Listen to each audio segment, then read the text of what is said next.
Hi friends, welcome to our channel Siri Ganesh embroidery and computer embroidery machine. చాలా మంది run చేస్తారు, but stabiliser పెట్టుకోరండి. Stabiliser పెట్టుకోకపోతే ఎలాంటి ప్రాబ్లమ్స్ వస్తాయనేది ఒకసారి అయితే మనం తెలుసుకుందాం క్లారిటీగా. సో ఎనీ కంప్యూటర్ ఎంబ్రాయిడరీ మిషన్కి లైక్ స్మాల్ మిషన్ అవ్వచ్చు, బిగ్ మిషన్ అవ్వచ్చు, ఏ మిషన్కి అయినా కూడా ఇది కంప్యూటర్ ఎంబ్రాయిడరీ అనేది కంప్లీట్గా ఎలక్ట్రానిక్ మెషిన్ కాబట్టి స్టెబిలైజర్ అనేది మనకు పవర్ అప్ అండ్ డౌన్ అవ్వడం వల్ల ఏంటంటే లోపల boards, control boards, power boards అనేది పోతూ ఉంటాయి.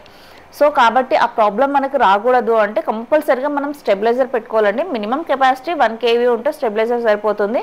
2000 అబవ్ నుంచి అటు ఇటు మనకు ఓవరాల్గా అయితే వస్తాయి. ఒకవేళ మనం ఈ 2000 చూసుకొని కనుక పొరపాటులో నెగ్లెక్ట్ చేసి పెట్టుకోకపోతే కనుక కంట్రోల్ బోర్డ్స్ ఏదైనా పోతే మినిమం 20, 30, 40,000 వరకు కూడా అయ్యే ఛాన్సెస్ ఉంటాయన్నమాట. కంపెనీ కూడా వారంటీ అనేది ఇవ్వదు. అంటే లైక్ పవర్ ప్రాబ్లం వల్ల బోర్డ్ కాలిపోతే, ఏదైనా మెకానికల్గా ప్రాబ్లం వస్తే ఆటోమేటిక్గా సర్వీస్ అనేది వారంటీలో ఫ్రీగా చేస్తుంది కంపెనీ.